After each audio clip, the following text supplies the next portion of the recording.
Assalamualaikum warahmatullahi wabarakatuh. Alhamdulillahi alamin.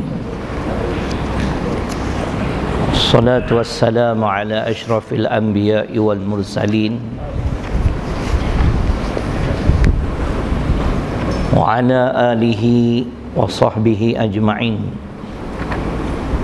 Rabbi shrah li sadri wa yassir li amri wahlul 'uqdatam min lisani yafqahu qawli. Wa la hawla wa la quwwata illa billahil aliyil azim. Muslimin dan muslimat yang dirahmati Allah Subhanahu wa taala.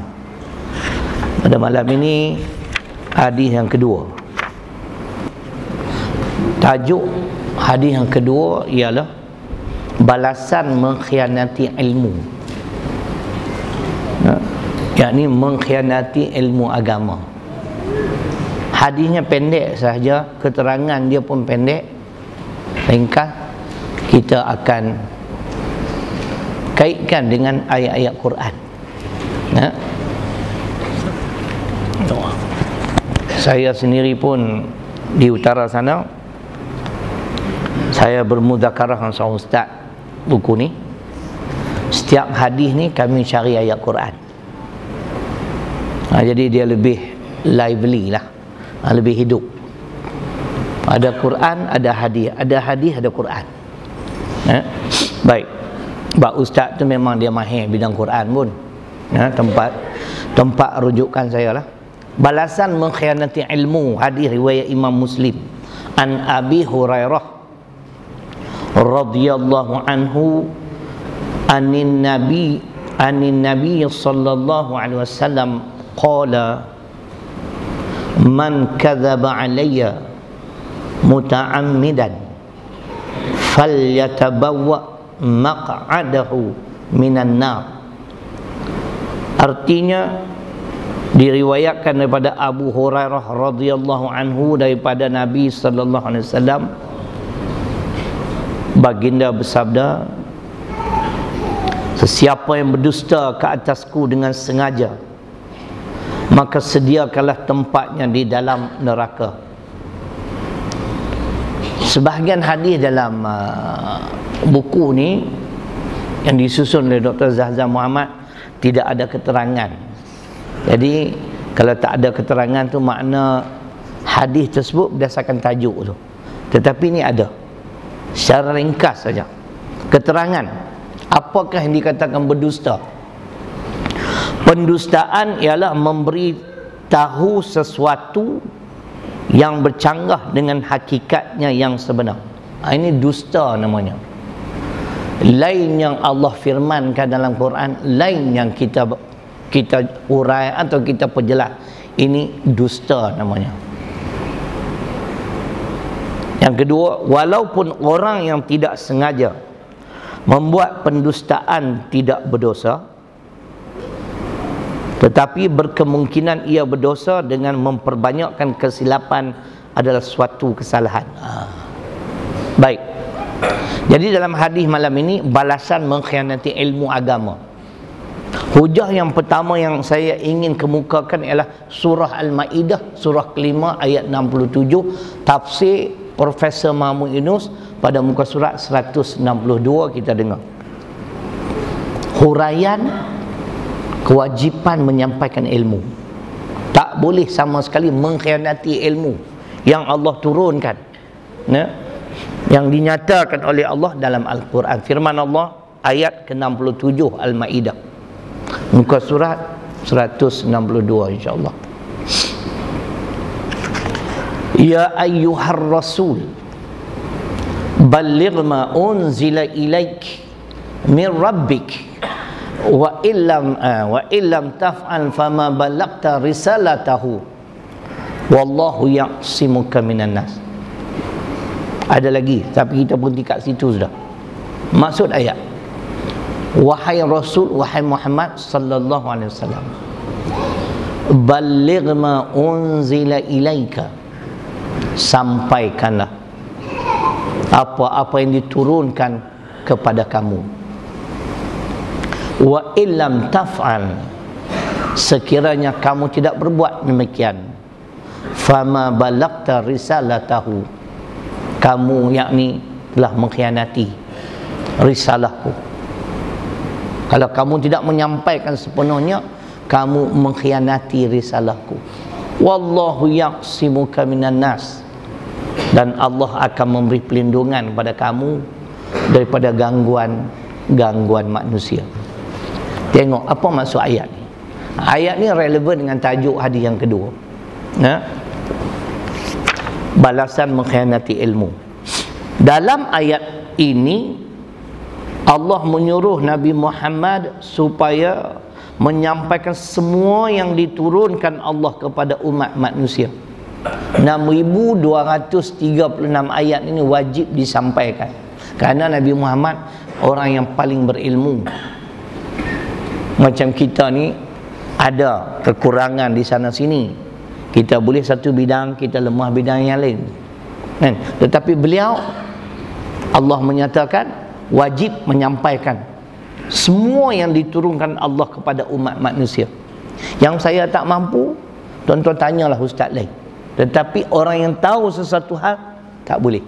Tengok dia kata lagi, dan tidak boleh disembunyikan atau ditinggalkan satu ayat pun. Kalau demikian itu tidak diperbuat, maka berarti belum menyampaikan risalah Allah. Ni sebab itu tak boleh sama sekali, sebagaimana Nabi sebut, mengkhianati ilmu agama. Menjadi kewajipan menyampaikan apa yang kita tahu. Yang kita tak tahu, tanya orang lain, tak ada masalah. Kita pun tak kata kita tahu ke semua. Itu yang pertama dalil untuk membuktikan bahawasanya apa yang difirmankan oleh Allah, apa yang diturunkan oleh Allah ke atas Nabi sallallahu alaihi wasallam, dia tak boleh sama sekali, bukan sekadar menyembunyikan, berdusta pun tak boleh. Makna lain yang Allah perintahkan, lain pula yang dia cakap, itu dusta namanya. Jadi saya teringat di mana kafir Quraisy mereka menghantar satu delegasi datang bertemu dengan Nabi sallallahu alaihi wasallam. Apa yang mereka mahu ialah supaya Nabi ini mengubah isi kandungan Al-Quran mengikut selera hawa nafsu mereka. Jadi kalau Nabi meminda, bermakna dia mendustakan Allah, dia mendustakan Al-Quran, dia mengkhianati amanah yang dia pikul. Lalu mereka pendatang, sebahagian ulama kata turunlah ayat ini, ayat ke-15 surah Yunus. Surah ke-10 Yunus ayat ke-15. Kalau tuan-tuan nak buat catatan dekat tu, bolehlah. Kita nak bagi relevan dengan tajuk hadis tu. Kita tidak dibenarkan sama sekali berdusta. Apa maksud berdusta? Memberitahu sesuatu yang bercanggah dengan hakikat yang sebenar. Allah turunkan ayat Al-Quran ke atas beliau bagian-bagian, beliau menyatakan bagian-bagian, ataupun beliau berani meminda pula supaya sesuai dengan selera hawa nafsu kafir Quraisy. Ini amat-amat dilarang.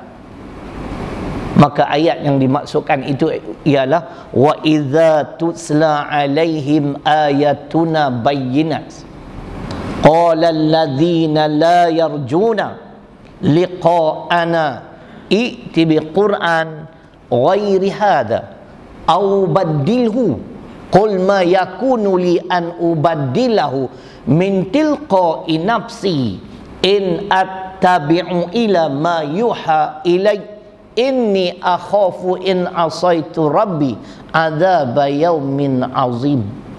Ini ayatnya Yunus ayat 15,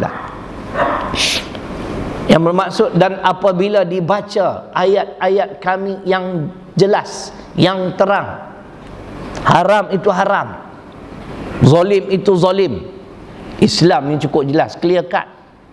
Kalau kita tak dapat memahami ayat Quran, ayat tersebut ditafsir oleh hadis, tak ada masalah. Ada.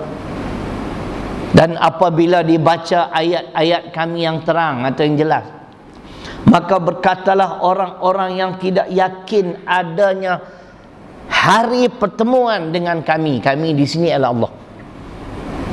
Kafir Quraisy yang dimaksudkan. Apa yang mereka kata, tuan-tuan dan puan-puan? Mereka hantar satu rombongan bertemu dengan Nabi. Rombongan itu menyatakan hasrat kafir Quraisy, pembesar Quraisy, "I'ti bi Qur'an ghairi hadha." Muhammad, bawalah Quran yang lain daripada ini. Au badilhu, atau kamu pindahlah sedikit. Kamu pindahlah supaya undang-undang peraturan yang terkandung dalam Quran yang kamu bawa ni sesuai dengan selera hawa nafsu kami. Itu maksudnya. Lalu Allah memerintahkan kepada baginda sallallahu alaihi wasallam, "Wahai Muhammad, kamu bagi tahu pada mereka, aku tidak berhak untuk meminda." Makna kewajipan aku menyatakan yang benar saja. Kalau haram, haram. Dosa, dosa. Aku tak mau pusing-pusing. Aku tidak berhak meminda dari sisiku sendiri. Tak boleh. Aku hanya sekadar mengikuti apa yang diturunkan oleh Allah kepadaku sahaja. Apa yang diwahyukan oleh Allah padaku sahaja. Kerana aku bimbang, kata Nabi sallallahu alaihi wasallam, sekiranya aku berbuat demikian dengan meminda undang-undang peraturan Islam supaya sesuai dengan kehendak hawa nafsu kamu, aku bimbang Pak Said. Nabi kata, aku bakal mendapat azab yang besar di hari akhirat kelak. Jadi Nabi tak pernah berdusta tentang Islam. Haram kata haram, kan? Zalim kata zalim. Ini di antara. Tapi malangnya. Ni nak mula kata ke orang lah, dia 5 minit pertama tu warak. Lepas tu dia mula nak kata ke orang. Ustaz ni paling kuat kata kat kerajaan, kan? Malangnya. Ulama-ulama di akhir zaman ini adalah ulama-ulama yang mencari keuntungan duniawi dengan ilmu agama. Tuan-tuan tahu dah apa balasan Allah apabila orang yang memahami agama tunduk kepada hawa nafsu, khususnya pemimpin yang tidak mau dengan Islam, tapi kamu keluarkanlah kenyataan yang menguntungkan aku. Kita dengar firman Allah. Ini semua perbahasan tentang tidak boleh diselewengkan ilmu agama Islam. Orang yang faham agama wajib kena bercakap. Haram kata haram, zalim kata zalim, kan? Kalau jenis cari makan tu lain, kan? Dia akan keluarkan kenyataan yang boleh menguntungkan dia, ya? Firman Allah, walawit taba'al haq ahwa'ahum lafassadat as-samawati wal ard wa man fihin. Tak sekadar tu maksud ayat.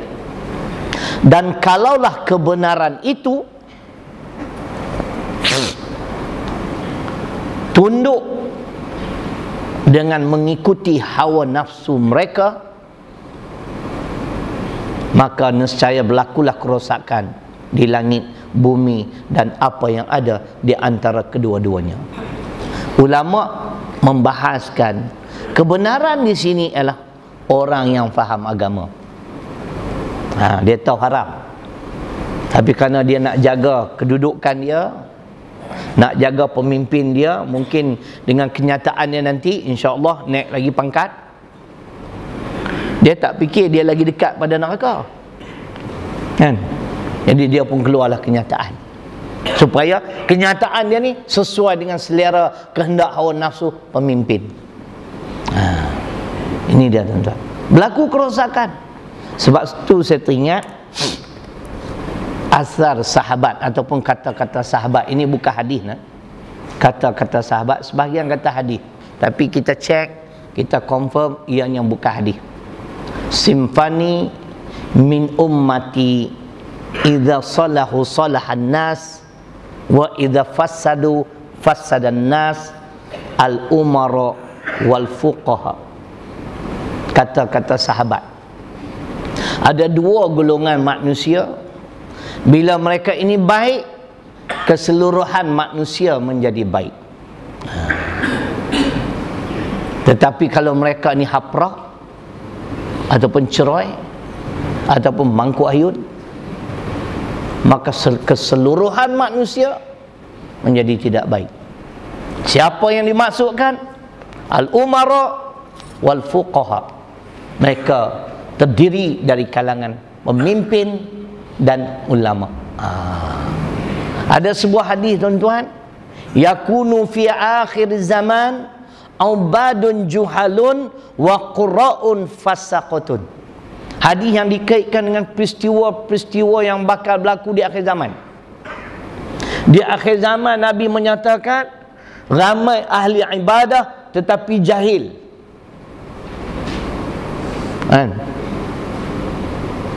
Yang keduanya, ramai ulama tapi ular dalam semak. Jahat, fasik. Dia bukan tak tahu benda tu tak betul, jadi dia telah mendustakan ilmu Allah. Tuan-tuan, saya kadang-kadang kalau kita tak sebut pun tak boleh, bukan semua orang sanggup nak sebut. Biarlah saya bercakap, saya tanggunglah risiko. Dalam soal halal haram dalam negara kita amat menyedihkan kita. Para ulama mendiamkan diri, betul tak? Contoh yang selalu saya buat ialah masalah judi di antaranya. Judi ada lesen halal, judi tanpa lesen haram, judi di Genting Highland hailam. Tuan-tuan tahu tak apa hukum? Ulama mengambil sikap berdiam diri. Mereka telah mendustakan Allah, mengkhianati ilmu agama. Mereka bukan tak tahu berjudi itu haram. Cuma ada seorang bahlul ya, tokek judi Melayu, bekas ketua polis. Dia kata dalam Quran mana ada ayat tentang pengharaman judi. Hang nak jumpa macam mana hang tak belajar?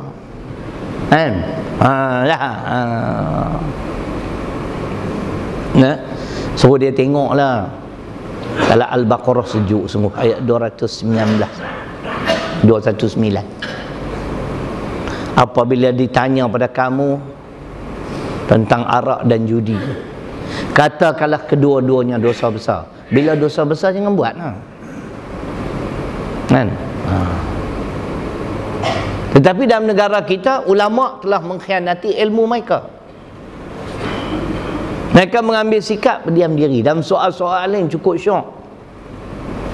Soal rakyat nak berdemonstrasi, para mufti cepat keluar kenyataan. Majlis fatwa katanya baru-baru ni telah mengeluarkan satu fatwa, tidak boleh kita menghina pemimpin. Kita mengata kepada pemimpin. Tu tengok. Sebab pemimpin kita ni maksum. Maksum tuan-tuan. Seolah-olah tak ada dosa pemimpin kita ni. Hebat sungguh. Di segi hukum, menghalalkan apa yang diharamkan oleh Allah murtad.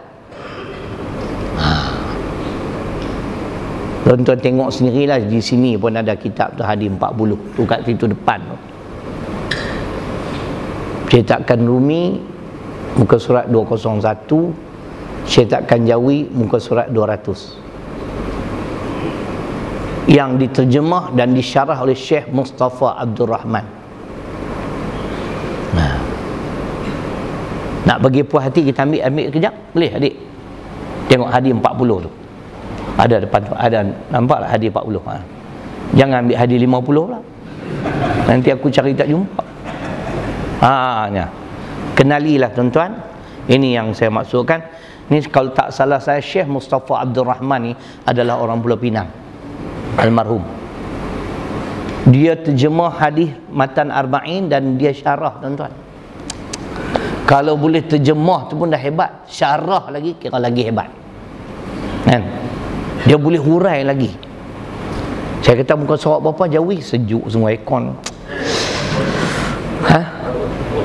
200 untuk Jawi, 201 untuk Rumi.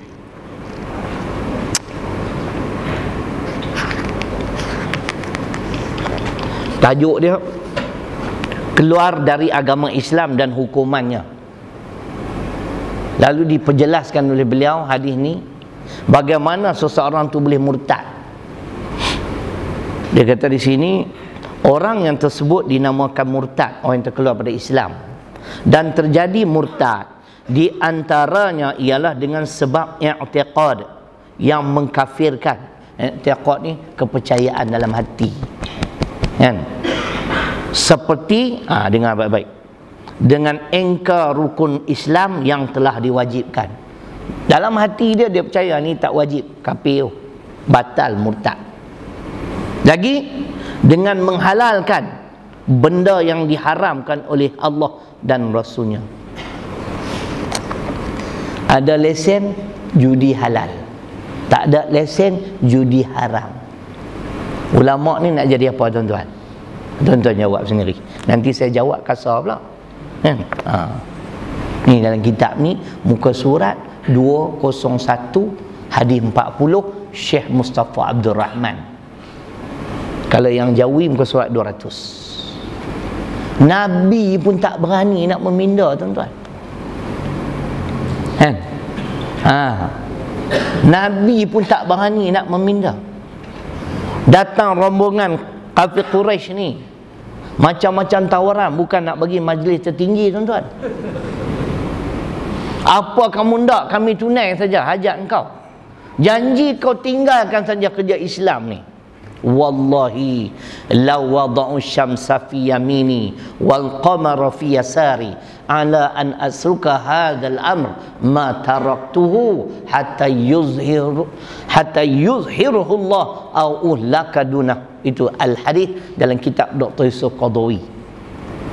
Sehingga Nabi bersumpah, kamu bawa pada aku matahari ke bulan ke, supaya aku meninggalkan kerja dakwah ini, menyampaikan kebenaran ini, sekali-kali tidak.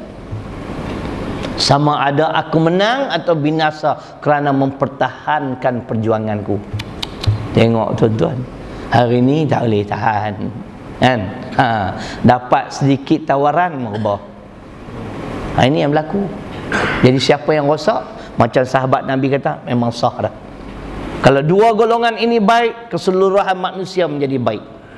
Ada lagi, ini kata-kata Sayyidina Ali radhiyallahu anhu, afatuddin salasatun, 3 perkara yang merosakkan agama. Faqihun fajirun, dia mula dengan ulama yang jahat. Nabi bagi tahu tadi, hadis tadi Ibnu Adi, hadis riwayat Ibnu Adi itu, di akhir zaman ramai ahli ibadah tetapi jahil, ramai ulama tapi fasik. Sayyidina Ali pula menyatakan, afatuddin salasatun, rosaknya agama kerana 3 perkara. Faqihun fajirun, ulama yang jahat. Wa imamun jairun, pemimpin yang cukup zalim. Wa mujtahidun jahilun, mujtahid yang jahil. Ini di antara kata-kata Sayyidina Ali. Kita nak petikai Sayyidina Ali, dia dijanji syurga, tuan-tuan, kan? Kita semua mana ada senarai nama tak termasuk. Kita yang memperjuangkan Islam ni pun, tuan-tuan, tidak dijanji syurga. Tapi kalau yang menentang Islam, confirm dah neraka. Gitulah logiknya. Kita yang memperjuangkan agama Islam tidak dijanji syurga. Saya terima hakikat tu. Tapi kalau awak asyik menentang agama Allah, confirm neraka.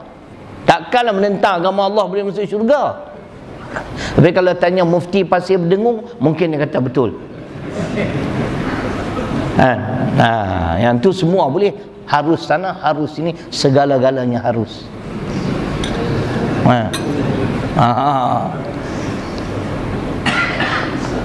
Saya tahu gitu, tuan-tuan. Sebab tu saya sebut tadi. Baik. Kemudian berdasarkan hadis tadi, saya nak ulang sekali lagi tuan-tuan, surah ke-10 surah Yunus ayat 59. Apa yang ditafsirkan oleh para ulama kini menjadi kenyataan tentang halal haram dalam Islam.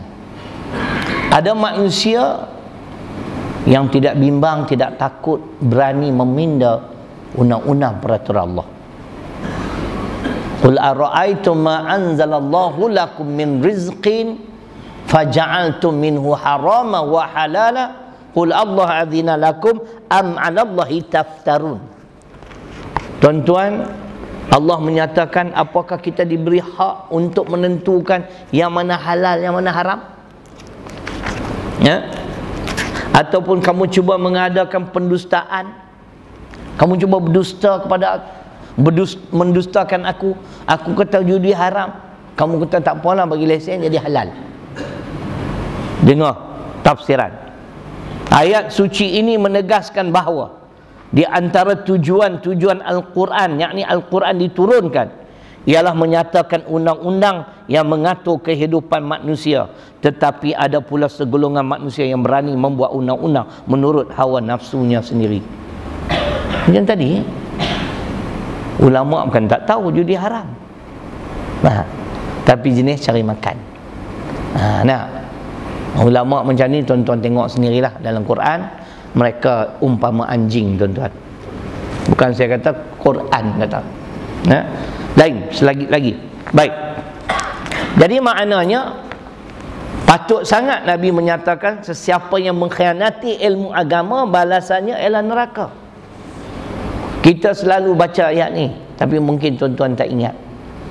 Tanggungjawab untuk menyatakan kebenaran ini bukan tugas ulama semata-mata. Bukan tugas ulama semata-mata. Ini yang menarik ni, kita baca sikit. Matan Arba'in ini karangan Imam Nawawi. Tuan-tuan dengar. Kerana Mufti Perak, Tan Sri Harusani rahimahullahu ta'ala, beliau menyatakan peserta demonstrasi 31 Disember yang lalu adalah buruh, penderhaka. Tuan-tuan, saya nak baca sikit je. Semalam pun saya dengar sendiri dalam Radio IKIM, Institut Kekeliruan Islam Malaysia.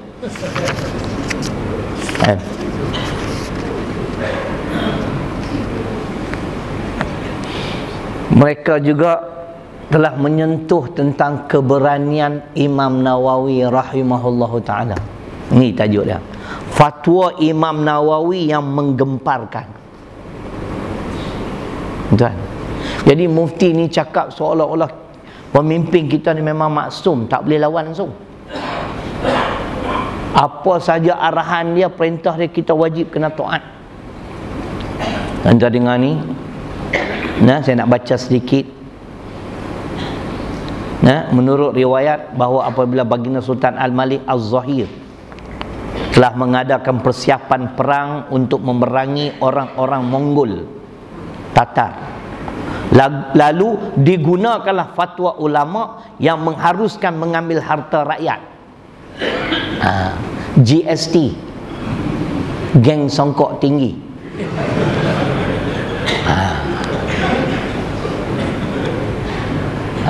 Ni, saya nak cerita ni.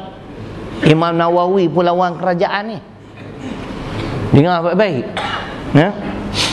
Lalu digunakanlah fatwa ulama yang mengharuskan mengambil harta rakyat untuk kepentingan perang melawan musuh. Ulama fiqh negeri Syam, Syria, telah menulis menerangkan fatwa tersebut, tetapi baginda Sultan ni belum merasa senang hati kalau Imam Nawawi tidak memberi fatwanya. Cuba tuan-tuan dengar apa dia kata Imam Nawawi kepada pemimpin. Lalu baginda bertitah, masih adakah lagi orang lain? Masih ada Syekh Muhyiddin An-Nawawi, bukan Muhyiddin Yassin tau. Itu TPM. Demikian jawapan disampaikan kepada baginda. Dengar elok ni. Kena bacalah biodata dia. Berani suruh. Dia pun lawan kerajaan. Dan apakah dia penderhaka? Apakah Imam Nawawi tidak memahami hadis? Hai, dia ulama hadis tuan-tuan. Mufti Perak, Allah. Kan? Takkan Mufti Perak ni ulama hadis. Kan? Ulama fulus mungkin. Ceko noko sako. Siko goko. Lako ciko. Peko kauko. Capko. Cap it, cap ji, cap sa. Cap si, cap go. Cap lak. Lepas cap lak, tok guru dia mati. Dia kata pelak pula tuan-tuan. Yang tu orang Kedah dia tahu. Kan? Orang Kedah dia faham pelak. Kan? Cerita gitu. Dengar lagi. Kemudian baginda menjemput Imam Nawawi dan meminta beliau memberi fatwanya bersama ulama fiqh mengenai pengambilan harta rakyat untuk peperangan. Ni nak ambil tu perang ni. Beliau terus terang tidak mau memberi fatwanya dan enggan. Baginda bertanya, apakah sebabnya beliau enggan? Lalu beliau memberi penjelasan mengapa beliau terpaksa menerangkan sikapnya dan keinginannya memfatwakan sama seperti fatwa para ulama. Dia kata, ampun tuanku. Ya? Dia kata sini, adalah patut sememangnya mengetahui dengan sesungguhnya bahawasanya tuanku adalah dahulunya seorang tawanan, tidak ada sebarang harta benda. Hang ni sengkek ya mula-mula ni. Nasib baik jadi Perdana Menteri. Kan? Tetapi pertolongan Allah telah dilimpahkan kurnianya kepada tuanku dan dengan dijadikan tuanku seorang raja. Ampun tuanku, adalah patut telah mendengar bahawanya tuanku ada memiliki 1000 orang hamba. Tiap-tiap seorang ada mempunyai beberapa ketul emas. Manakala 200 orang khadam wanita milik tuanku masing-masing mempunyai barang-barang perhiasan yang bernilai. Andai kata tuanku sendirian membelanjakan kesemua itu untuk keperluan perang sehingga mereka tidak lagi mempunyai barang-barang itu, maka patut bersedia memberikan fatwa untuk membenarkan tuanku mengambil harta rakyat. Jual dulu. Kamu hidup mewah ni. Anak tiri beli kondominium di New York 110 juta RM. Kan? Tu cerita dia. Ni zalim tuan-tuan. Kan? Zalim. Pemimpin hidup dalam keadaan cukup mewah. Ini fatwa dia. Akhirnya tuan-tuan baca sendiri, hukuman pertama dijatuhkan hukuman mati. Di sini menunjukkan Imam Nawawi juga lawan kerajaan. Patutnya dia setujulah. Akhirnya dia dibuang daerah ke Nawar tuan-tuan. Sampai hari ini tuan-tuan, ada sebuah kerusi yang pernah diduduki oleh beliau masih ada. Dan tak ada seorang pun ulama masa kini yang berani duduk atas kerusi tersebut untuk mengajar orang ramai. Sebab tak layak. Imam Nawawi tuan-tuan. Sebab tu saya ingin ulangi hadis riwayat Al-Baihaqi. Ulama ni Nabi ajar tuan-tuan, ulama macam mana yang kita boleh ikut, ulama macam mana yang wajib ditolak. Hadis ini disahkan oleh Imam Sayuti. Status hadis ni hadis hasan. Hadis hasan bukan Ali. Al-ulama umana'ur rusul ala ibadillah ma lam yukhalitu sultan wa yadkhuluna fid dunya fa idza dakhalu fid dunya faqad khanu rusul fa'taziluhum wahdharuhum. Cukup jelas. Ulama adalah amanah para rasul ke atas hamba-hamba Allah. Ulama bertanggungjawab untuk memimpin orang awam dengan petunjuk Allah dan Rasul supaya kita mendapat keredaan Allah. Selama mana ulama tersebut tidak bergaul, tidak mendekati pemerintah dan tidak terpikat dengan kehidupan dunia. Ini ulama yang baik. Pertama, dia tidak bergaul dengan pemerintah. Macam sultan apa yang di Madinah masa tu, Harun Ar-Rasyid apa? Dia bagi tahu pada wakil dia pergi bertemu dengan Imam Malik rahimahullahu taala, guru pada Imam Syafi'i. Bagi tahu kat Imam Malik, suruh dia datang ke istana, aku nak jumpa dia. Si cerai ni pergilah jumpa tuan-tuan. Imam Malik kata, hang bagi tahu kat sultan, kalau dia mau dia mai jumpa aku, bukan aku jumpa dia. Tengok tuan-tuan, kan Nabi sebut dia tidak bergaul, dia tidak mendekati pemerintah. Kemudian raja tu terpaksalah mencemar duli pula. Ada sultan ni jangan marah, cerita yang ni cerita betul. Dia pun mencemar duli, pergi bertemu dengan Imam Malik. Tak apalah, aku minta jasa baik kamu supaya kamu mengajar kedua-dua anak aku ni tentang ilmu agama, tapi aku tak mau orang lain belajar sama. Imam Malik bagi round kedua. Hang ingat ilmu agama ni bapa hang punya ke? Yang tu saya tambah. Imam Malik tak. Kalau aku memang jenis tu pun. Imam Malik kata, ilmu agama bukan khusus untuk anak kamu, tapi ilmu Allah untuk seluruh umat manusia. Sultan balik awal. Faham makna balik awal? Tegas tak dia?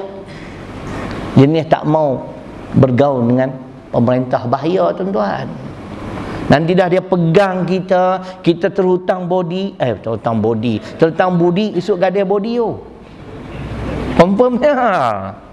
Nah, ni contoh yang kedua Imam Malik selain pada Imam Nawawi. Semua imam tuan-tuan, termasuk Asy-Syafi'i, Ahmad Hanbal mempertahankan fatwanya. Masya-Allah.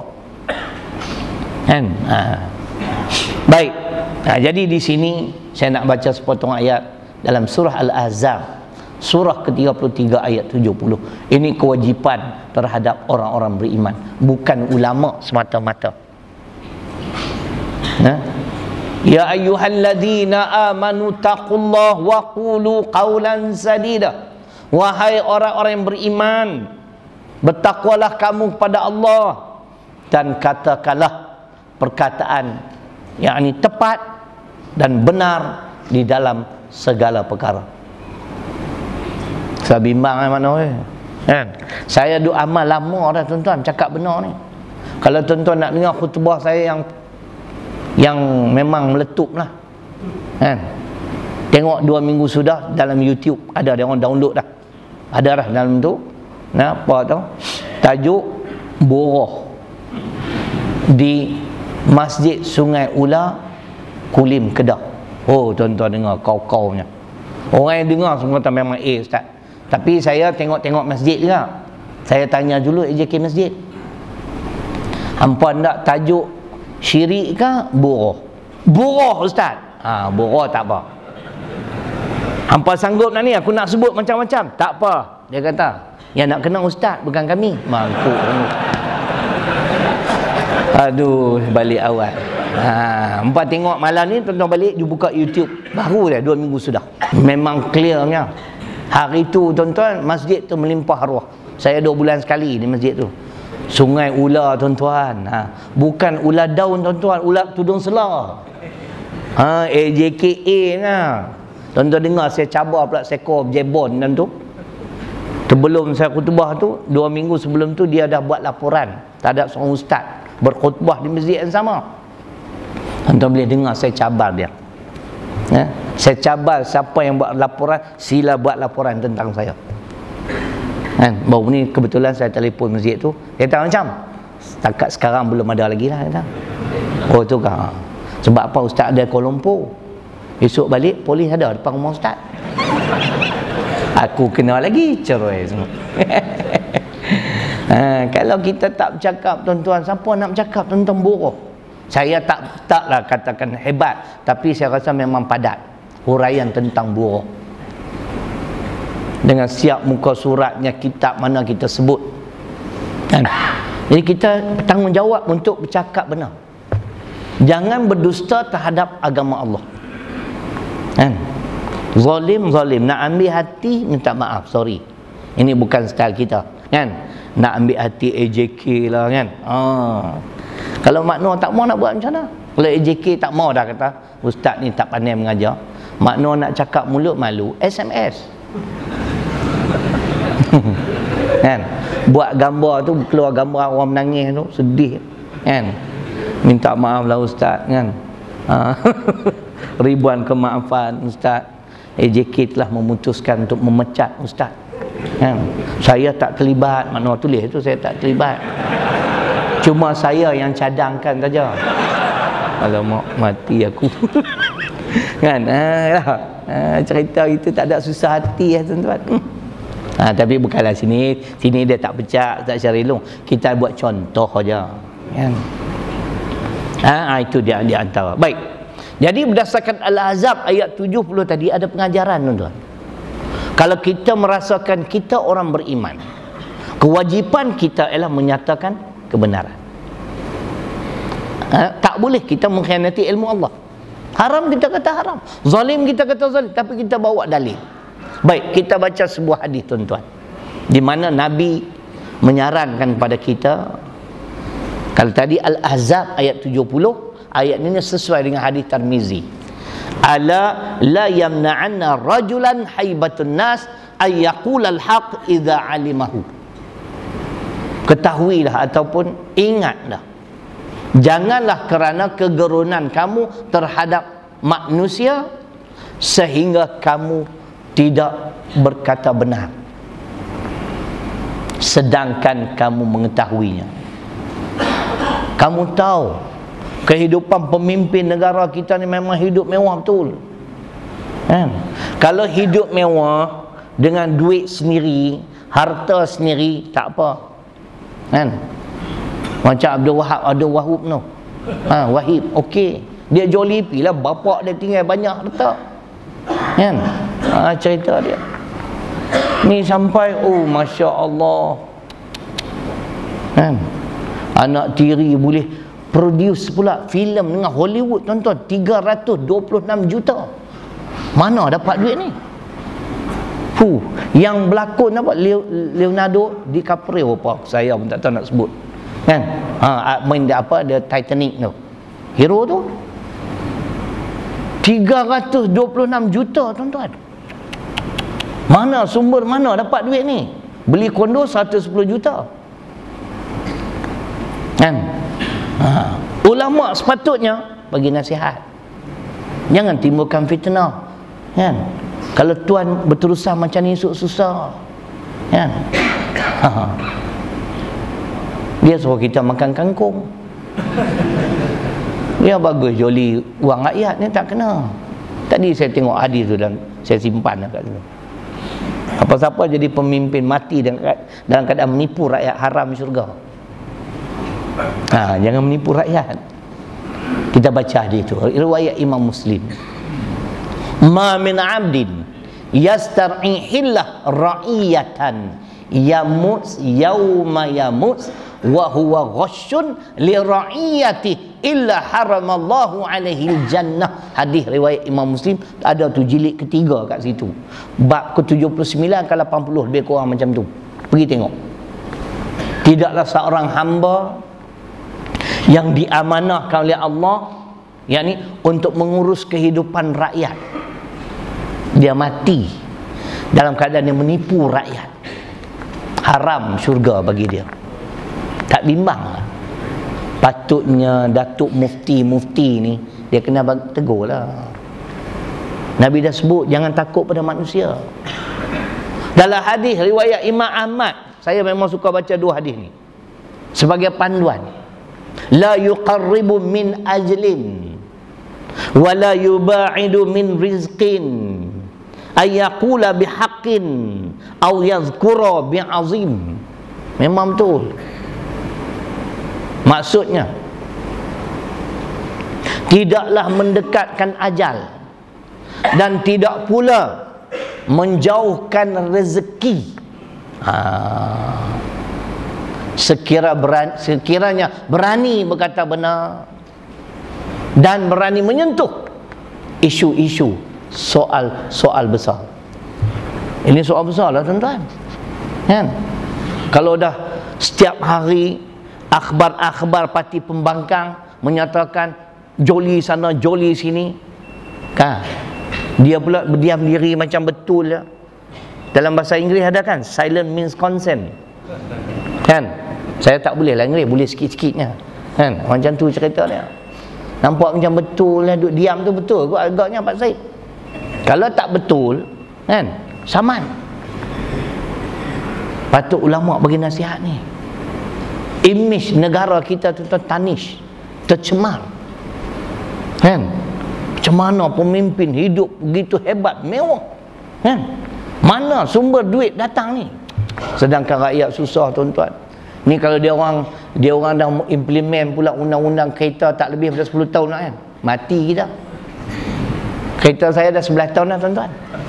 Sekarang kereta tu dah makan minyak hitam. Saya boleh lagi kompromi lagi. Tapi esok kalau dia makan aku tak boleh. Kena tukar kereta.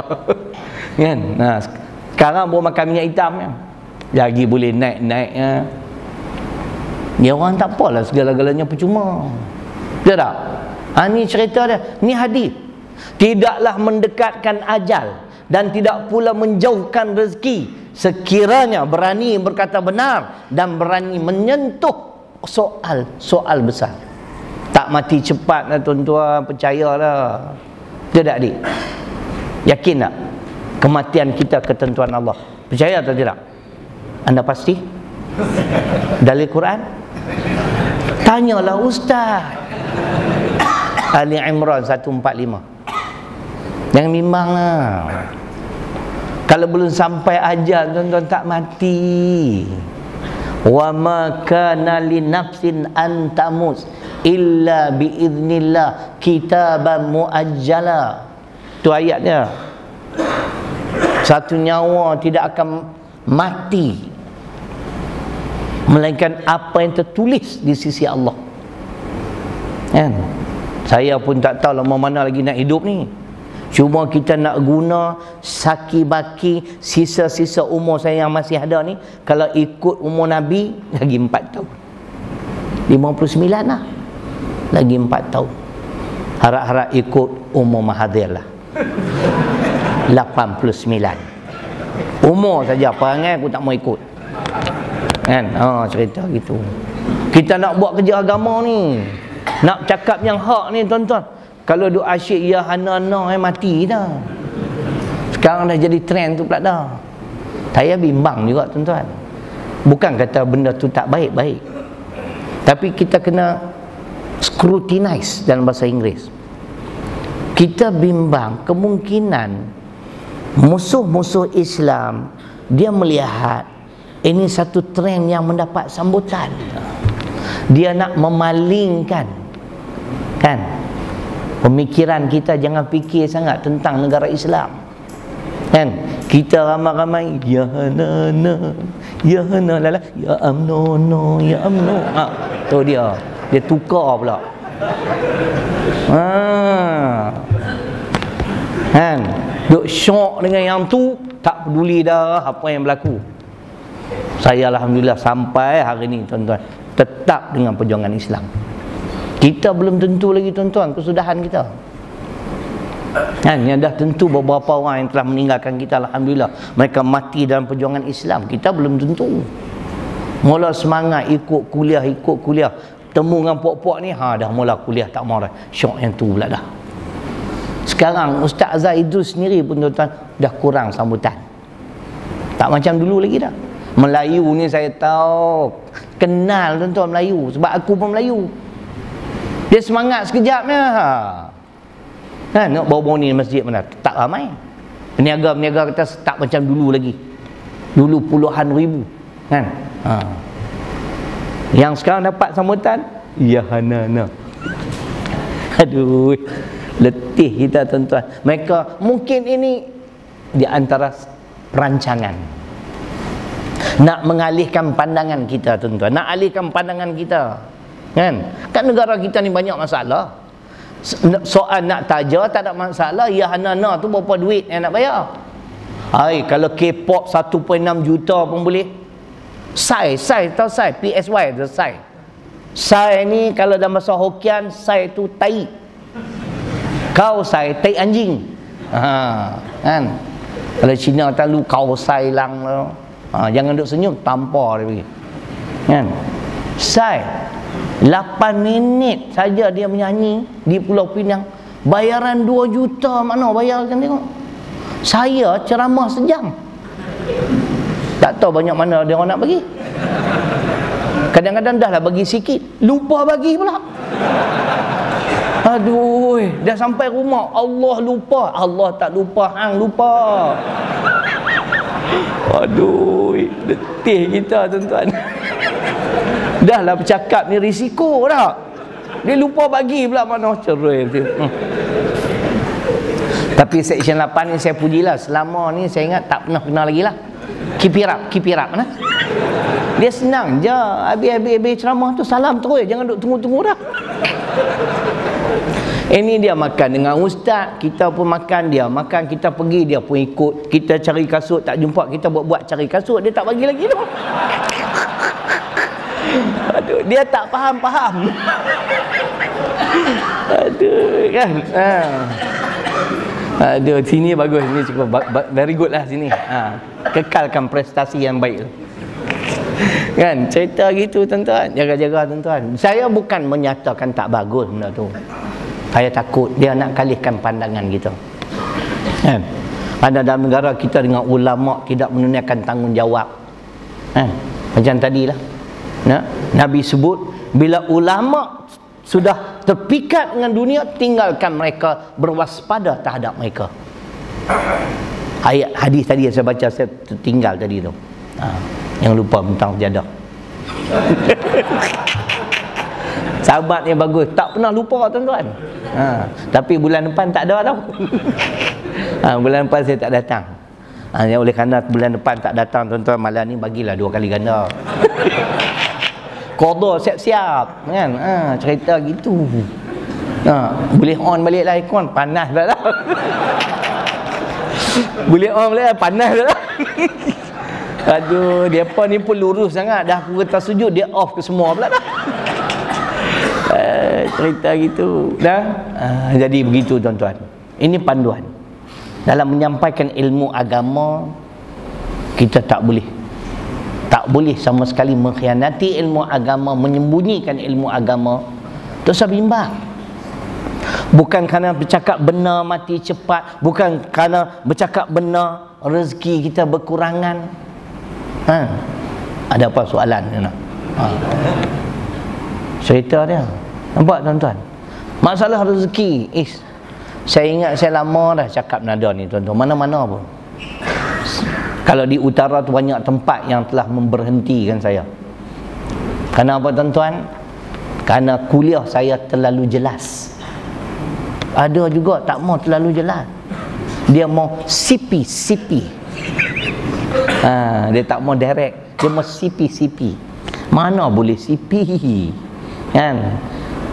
Kita tengok, kita ulang balik tuan-tuan, bagaimana kaedah kita berdakwah. Saya tidak menafikan kaedah berdakwah dalam Quran ada 2 bentuk. Pertama, surah Toha ayat 44. Bagaimana kita nak menyampaikan ilmu, kita nak berdakwah. Allah berfirman macam mana? Faqula lahu qawlan layyina la'allahu yatadhakkaru aw yakhsha. Kita confirm ayat 44 Toha. Perintah Allah Subhanahu wa taala, surah ke-20 ayat 44.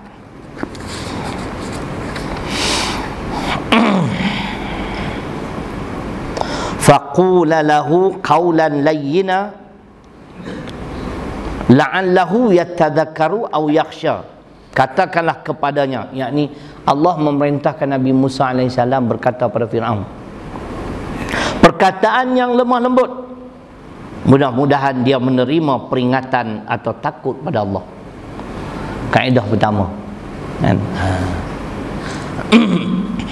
Kaedah yang kedua, mana kita ada pilihan. Ayat yang lain dalam surah An-Nahl ayat 125. Saya jauhi, tak apa ingat muka suratnya. Kalau Rumi 668. Saya cari Rumi tak jumpa. Ini 543 ke apa tu, saya pun tak ingat. 543. Firman Allah, ud'u ila sabili rabbik bil hikmah. Allah menyatakan serulah manusia kepada Islam dengan hikmah. Kan?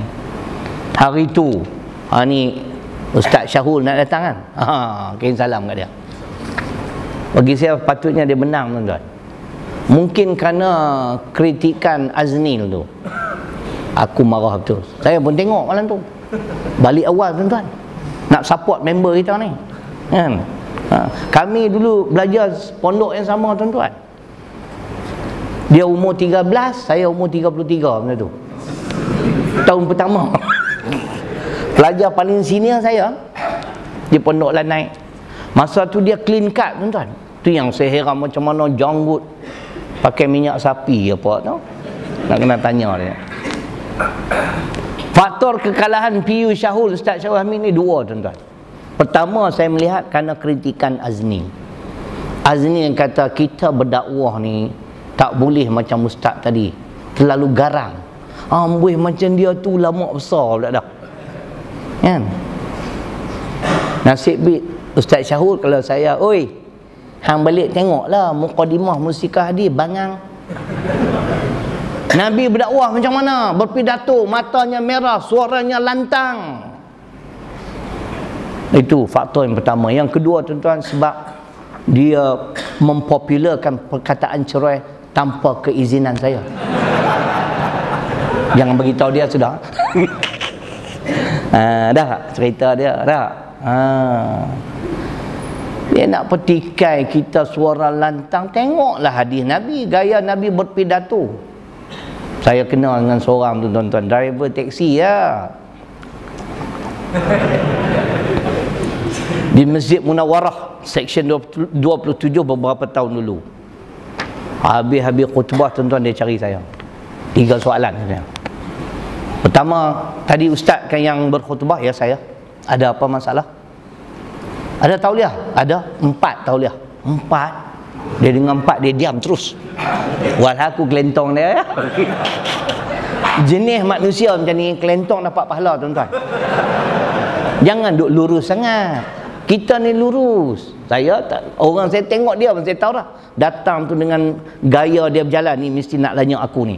Saya standby dah buka langkah, tuan-tuan, tapi sumbang sikitlah. Soalan kedua. Ni yang ustaz kutip derma ni siapa bagi kelulusan? Saya minta keizinan pihak masjid. Saya bukan mencuri, saya minta. Dia pun tak boleh nak jawab. Yang ketiga, dia lanyak saya.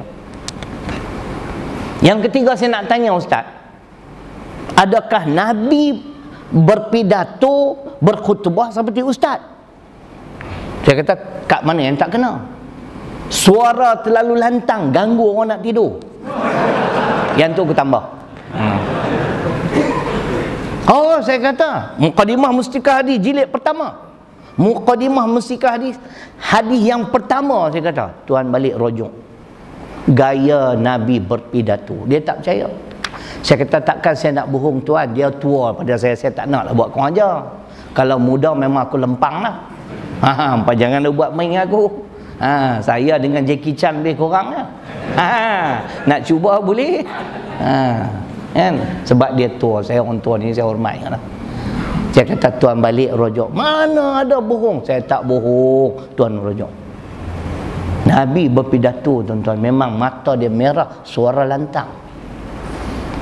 Kalau khutbah, tuan-tuan, khutbah Jumaat, Tok Khatib umur 80 tahun, balik awal kita. Dulu sebelum saya belajar khutbah, Allah, boringnya, tuan-tuan. Dia nak baca pun ambil masa. Apa benda dia nak kata ni? Kan banyak perkataan Inggeris dimelayukan. Kan? Saya pun tak, apa dia nak kata ni? Kita hendaklah kemetod dengan Islam. Kemetod ni, orang Kedah kata dari besar jadi kecil. Shrink. Bukan kemetod, committed. Ya Allah. Kemetod pula dah. aku. Sejak tu saya kata tak boleh jadi aku kena khutbah dah, meluat aku. Tu yang saya belajar tuan-tuan, 3 bulan saya belajar depan cermin. 3 bulan betul. Hari saya berdiri depan cermin, aku nak berkhutbah, tak mau baca khutbah. Baca khutbah siapa pun boleh. Tapi tak sedap. Sebab dia macam baca skrip. Berkhutbah. Habis 3 bulan, Tuan Imam, Tuhan memang nak uji. Khatib yang sepatutnya baca khutbah hari tu cirit-birit. Sungguh ini memang betul. Dia datang rumah saya pukul 11 pagi. Assalamualaikum Ustaz. Ada apa Haji Man? Dia nama Osman. Ada apa Haji Man? Saya ni sakit perut Ustaz, memang tak dibaca khutbah giliran. Ustaz ganti boleh tak? Alamak, aku tak mati dah aku. Ni first time ni nak berkhutbah, baca khutbah banyak kali dah. Saya pun pergilah. Allah berdoa ni tuan-tuan, tak kira dah first time nak naik ni. Bimbang je, takut tertinggal rukun-rukun kan. Terlupa dah kata khutbah tuan-tuan. Saya kata cerai. Saya kata apa dia orang kata cerai-cerai tu? Terlupa kata khutbah, mana aku nak ingat kan. Yang round pertama tu clear, alhamdulillah boleh. Dia sebenarnya tuan-tuan, bila kali pertama dah lepas, kita timbul keyakinan. Tapi kalau kali pertama gagal, mati kita. Lepas tu sampai nak belajar ni kena relax, tak boleh kelang kabut, baca khutbah relax kan. Kalau lupa ayat Quran pun tengok muka makna, tanya makna, ayat apa? Makna tu, tak boleh cakap kan. Balik awal kan. Kita dengar ayat ni, ud'u ila sabili rabbik bil hikmah.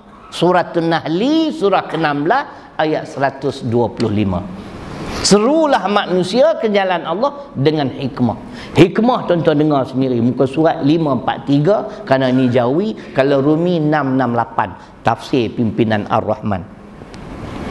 Hikmah kebijaksanaan, yakni dengan penjelasan yang tepat dan betul berdasarkan dalil dan bukti yang menerangkan kebenaran dan menghapuskan kekeliruan.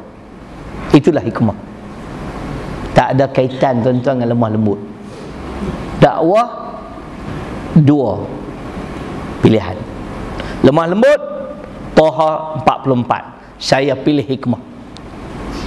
Kita bercakap ada dalil, ada bukti kan. Kalau kita sentuh soal politik sekalipun, tak ada masalah. Macam khutbah saya yang bak boroh tu, saya sebut juga dalam, kalau tak salah saya, masalah Kelantan tidak dibayar royalti minyak kan. Tapi kita bagi dalil dalam Perlembagaan Persekutuan dan sebagainya. Mana itu hikmah. Bukan soal ni politik, bukan politik. Kita nak buktikan pemerintah ni zalim. Itu saja. Itu dakwah tuan-tuan. Jadi makna kembali pada hadis yang mulia tadi, ingat pesanan Nabi sallallahu alaihi wasallam, pendustaan ialah memberitahu sesuatu yang bercanggah dengan hakikatnya yang sebenar. Kalau kita merasakan kita orang Islam yang beriman, katakanlah perkataan yang tepat, benar dalam segala perkara. Sebab tu saya sebut, kalau ada yang teringin nak jadi khatib, belajar kat rumah berkhutbah, bila naik jangan peduli siapa, cakap yang benar. Sebab khutbah ni semua orang ada tuan-tuan. Kuliah yang datang confirm dah orang endak pada Islam. Hak penentang Islam ni adalah seorang dua datang nak mengintip. Tu je. Tapi kalau khutbah Jumaat, dia pun ikhlas tu datang. Sebab Jumaat, dia kata kalau tinggal solat Jumaat jadi munafik. Hang ni lama dah yang munafik. Tak payah tinggal Jumaat, hang lama dah munafik. Kan? Cerita gitu. Sebab tu ambil peluang. Khutbah Jumaat kena all out. Tak peduli siapa di hadapan kita, Perdana Menteri ke, Agung ke, biasa. Doa Sultan, saya doa Sultan, tak ada masalah. Hari itu tersasar tuan-tuan, sebut nama Sultan Kedah. Baik saya teringat, alamak ni Selangor lah. Puak-puak ni kamu lihat tuan-tuan, silap nama Sultan pun jadi isu. Kan? Kadang-kadang kita tak teringat. Kita biasa Sultan Abdul Halim kan. Ada kawan saya tu dia sebut nama Sultan mana pun tak tahu. Daripada Timbuktu ke apa Sultan mana. Kan, dia sebut ikut suka. Dia telefon saya, Ustaz, orang marah saya sebut silap nama Sultan. Nama Sultan tuan-tuan, doa untuk Sultan bukannya rukun, tapi kita menghormati Islam aja. Jadi ceritanya begitu. Yang kedua, walaupun tidak sengaja membuat pendustaan tidak berdosa. Kalau sengaja, confirm dosa. Tak cakap benar makna kita mendustakan ilmu agama, kan? Tetapi berkemungkinan ia berdosa dengan memperbanyakkan kesilapan adalah suatu kesalahan. Jadi berhati-hati. Jadi hadis yang kedua jelas, balasan mengkhianati ilmu tidak lain ialah maka sediakanlah tempatnya, tempat orang yang mendustakan ini di dalam neraka. Dan kita bagi dalil-dalil Quran, insya-Allah. Kita akan sambung insya-Allah bulan Mac. Bulan 2 ni saya cuba nak habiskan buku saya yang keempat tu. Tak habis-habis dah 5-6 tahun dah tuan-tuan. Tak sempat. Saya nak cuba juga. Cuma nak masukkan hadis je. Hak lain semua ada dah. Hadis dah. Quran dah masuk dah. Hadis. Nak kena upah orang pula masuk hadis. Kita tak pandai type-type tu. Jadi insya-Allah tuan-tuan tanda kat situ, insya-Allah yang lagi akan datang kewajipan menyampaikan ilmu. Saya akan bawa banyak dalil-dalil Quran tuan-tuan, ayat-ayat Quran yang menyatakan kewajipan menyampaikan ilmu. Tak boleh menyembunyikan ilmu. Ada. Mesti menyampaikannya. Banyak dalil-dalil Quran yang mana saya bermuzakarah dengan seorang ustaz. Jadi itulah untuk malam ni. Moga-moga memberi manfaat kepada kita bersama. Seperti biasalah tuan-tuan. Untuk pengetahuan, alhamdulillah, terima kasih. Sekolah Rendah Islam Tahfiz Mutmainnah telah beroperasi awal bulan ni, dan kita ada 39 orang pelajar. Kami pun tak menjangkakan begitu ramai. Darjah 1 ada 22, darjah 2 ada 17. Jadi kita semua satu kelas je. Setahun satu kelas, tahun 2 kita mula 1 dan 2.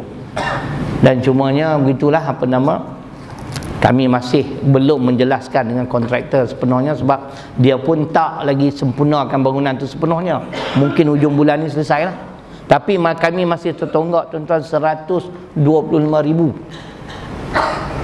Jadi saya pun bagi tahu kat dia, sabar-sabar awak. Saya nak pergi Kuala Lumpur nak cari sikit, kan? Dia tanya nak cari kat mana ustaz? Shah Alam. Saya Shah 8. Kan? Jadi kan, kerana bulan depan tak datang, bagi double lah tuan-tuan, kan? Bukan senang tuan-tuan. 125,000 itu pun macam-macam usaha yang telah saya lakukan. Alhamdulillah, ada yang berjaya, ada yang tidak berjaya. Banyak yang saya buat minta zakat sana, minta sana, ada yang lulus tuan-tuan. Inilah kerja Tuhan sebenarnya. Bukan sekolah ni sekolah parti pembangkang, tapi orang yang boleh menerima hakikat. Ini satu kebaikan. Kita perbanyakkan sekolah tahfiz ni cukup baiklah, kan? Ada akademik, ada agama, hafaz Quran.